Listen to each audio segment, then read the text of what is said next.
त्रेता युग के आरंभ में जब समुद्र मंथन से अमृत निकला, देवताओं ने उसे प्राप्त कर अमरता का वरदान पा लिया। देवताओं की सेना पहले से अधिक शक्तिशाली हो गई और असुरों की पराजय निश्चित हो गई।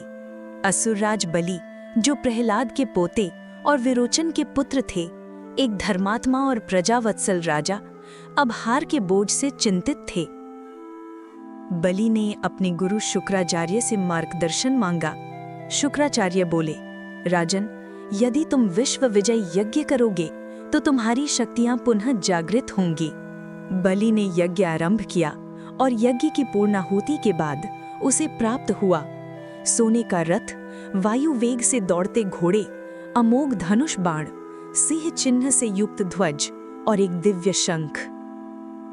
इस नवीन तेज और आत्मविश्वास से भरे बलि ने फिर से युद्ध भूमि में प्रवेश किया और इस बार देवेंद्र पर विजय प्राप्त की।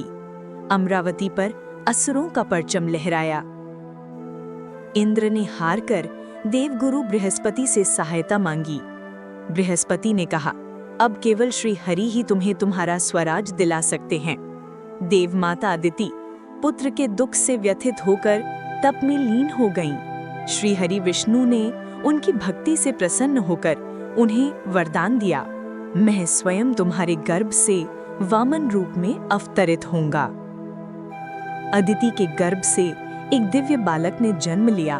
उसका नाम था वामन, एक तेजस्वी ब्राह्मण बालक। हाथ में कमंडल, सिर पर जटाएं और मुखमंडल पर दिव्यता। वो सीधे पहुंचा असुरराज बलि के यज्ञ स्थल पर, जहां बलि ब्राह्मणों और दीनों को दान दे रहा था। बलि ने वामन को देखा और श्रद्धा से पूछा, वत्स, बताओ तुम्हें क्या चाहिए? रत्न, भूमि, हाथी, घोड़े? वामन मुस्कुराया, राजन, मुझे बस 3 पग भूमि चाहिए, केवल 3 पग। सभा हंसी से गूंज उठी, लेकिन बलि ने मुस्कुराकर कहा, तुम्हारी विनम्रता ही तुम्हारा बल है, मैं ये भूमि तुम्हें देता हूं। जैसे ही बलि ने संकल्प लिया, वामन का आकार बढ़ने लगा। वो विशाल हो गया। एक पग में संपूर्ण पृथ्वी, दूसरे पग में आकाश, सूर्य, तारे सभी ढक गए। अब वामन बोले, राजन बलि, अब बताओ तीसरा पग कहाँ रखूं?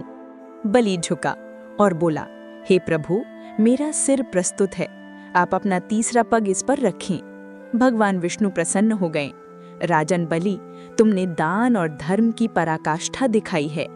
मैं तुम्हें पाताल लोक का अधिपति बनाता हूँ और वचन देता हूँ कि वर्ष में एक दिन मैं तुम्हारे द्वार पर आऊंगा।